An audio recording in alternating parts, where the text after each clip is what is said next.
5천 명을 먹이신 예수님, 오병이어의 기적. 사도와 제자의 의미. 예수님은 성모님의 집에서 식사를 한 후 베드로의 집으로 가서 12 사도와 함께 밤을 보냈습니다. 베드로의 집은 성모님이 거하시는 곳보다 멀리 떨어져 있어 더 안전했기 때문입니다. 이튿날 예수님과 12 사도들과 제자들은 온종일 병자들을 고쳤습니다. 여러 곳에서 많은 사람들이 예수님을 기다리며 찾고 있었지만 그분은 베드로의 집에만 머물렀습니다. 예수님은 사도와 제자들을 그분 앞으로 부른 후 2명씩 보내고 사역 중 그들에게 일어난 모든 것에 대해 보고를 받았습니다. 그는 어떤 특정 상황에서 발생한 의문과 어려움에 답을 주시며 미래에는 어떻게 행동해야 하는지 가르치시고 곧 그들에게 다시 새로운 사명을 주시겠다고 말씀하셨습니다. 갈릴리 북부에서 수고하던 6 사도는 사람들로부터 환영을 받았습니다.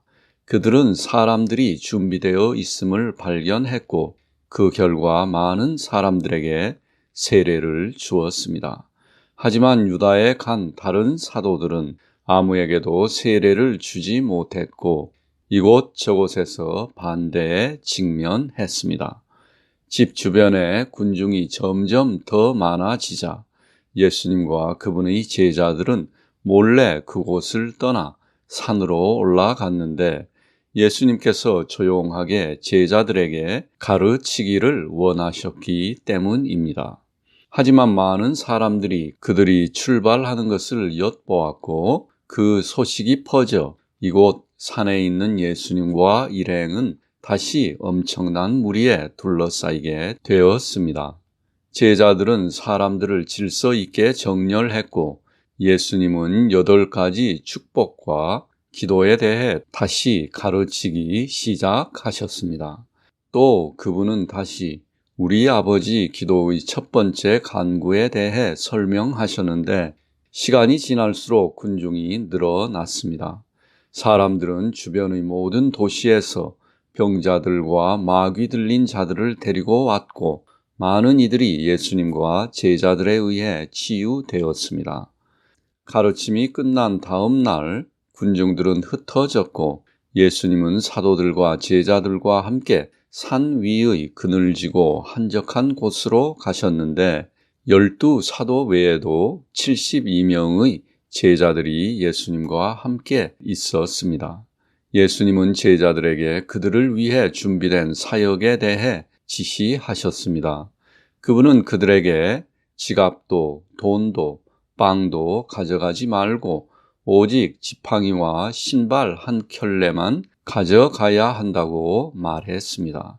또 은혜를 모르고 무례하게 대접하는 마을에게는 신발의 먼지를 털어버려야 한다고 말씀하셨습니다.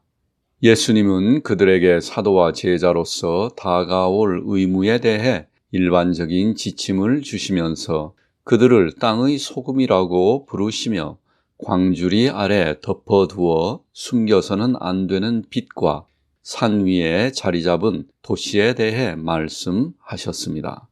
그럼에도 불구하고 그들을 기다리고 있는 모든 박해에 대해서는 아직은 그들에게 알리지 않았습니다.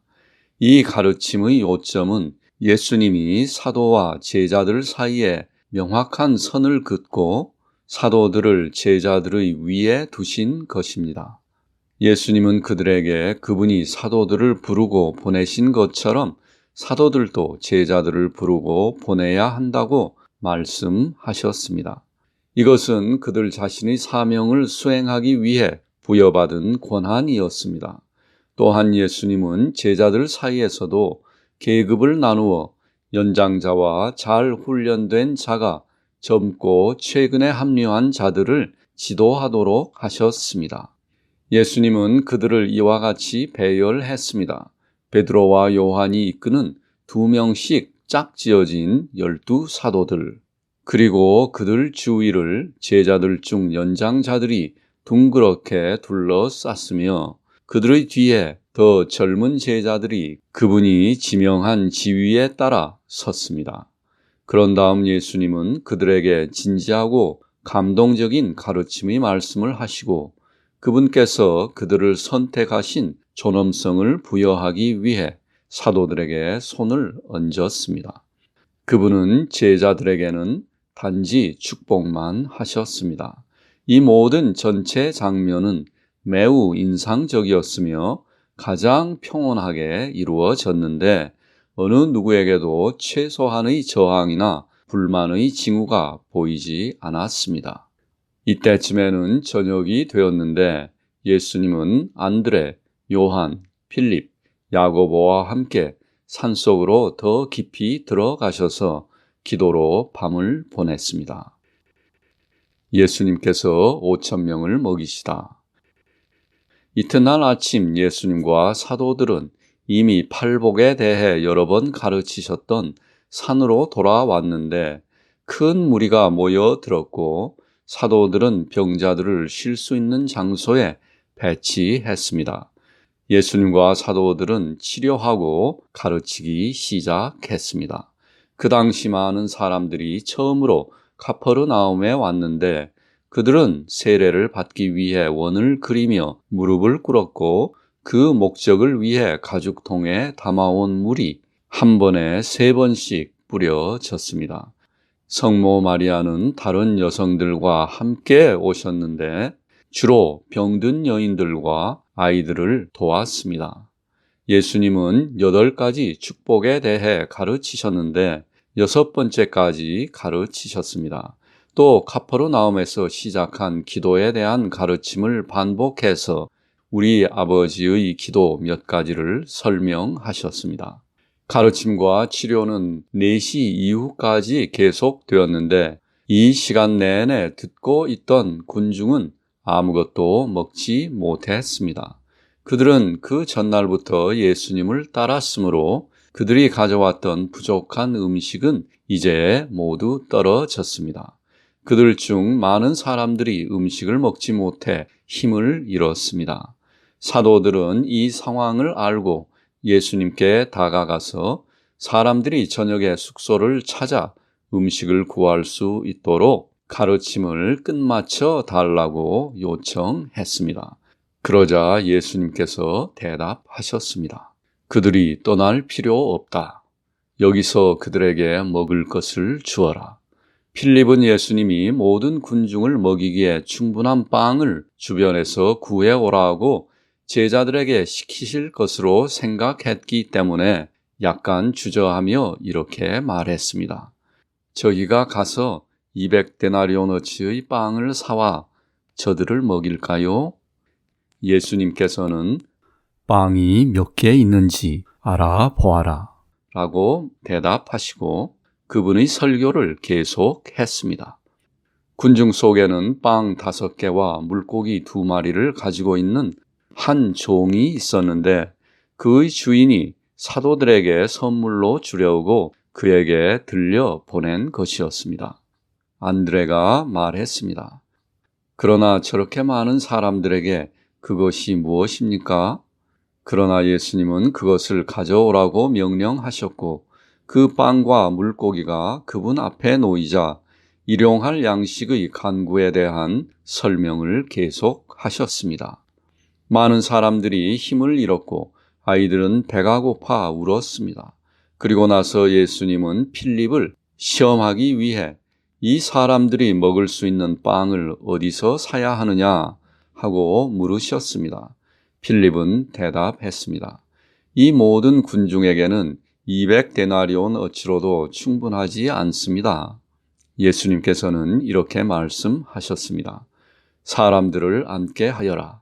가장 줄인 자들은 50명씩, 다른 이들은 100명씩 모여 앉게 하여라. 그리고 빵을 담을 바구니를 내게 가져오너라.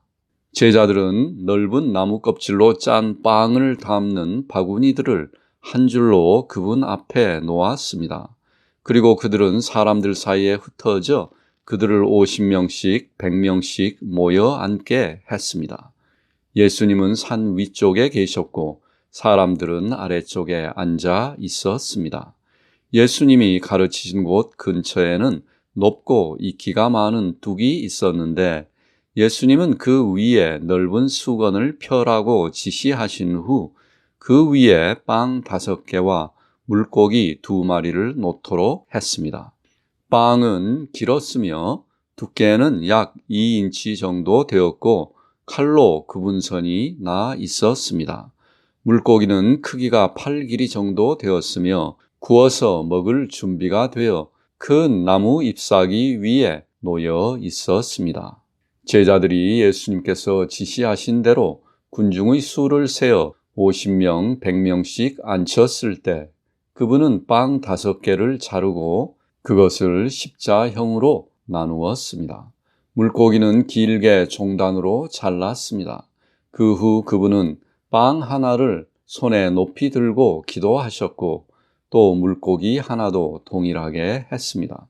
제자들 중 3명이 그분 곁에 있었는데 이제 예수님은 빵과 생선을 축복하시고 작게 나눈 후 그것들을 또다시 작게 나누기 시작했습니다.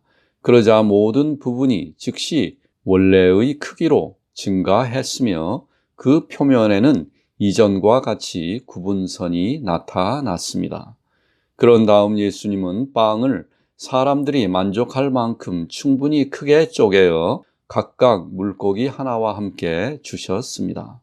사도 타디우스는 빵과 생선과 꿀을 납작한 바구니에 담아 50명씩 앉아있는 가장 필요로 하는 사람들에게 먼저 제공했습니다. 빈 바구니가 돌아오면 다시 가득 담긴 바구니로 교체해서 모두 먹을 때까지 약 2시간 동안 계속 일했습니다. 사람들은 가죽 물통으로 날라온 물을 마셨는데 대부분은 원뿔 모양으로 접힌 나무 껍질로 만든 컵을 사용했고 다른 이들은 속이 빈 조롱박을 사용했습니다. 전체 사건은 가장 신속하고 완벽한 질서 속에서 진행되었습니다. 사도들과 제자들은 대부분 이곳저곳으로 바구니를 운반하고 그 음식을 나누어 주는 일을 했습니다. 그러나 모든 사람들은 그렇게 증가하는 기적을 보고 놀라움으로 가득 차 있었습니다.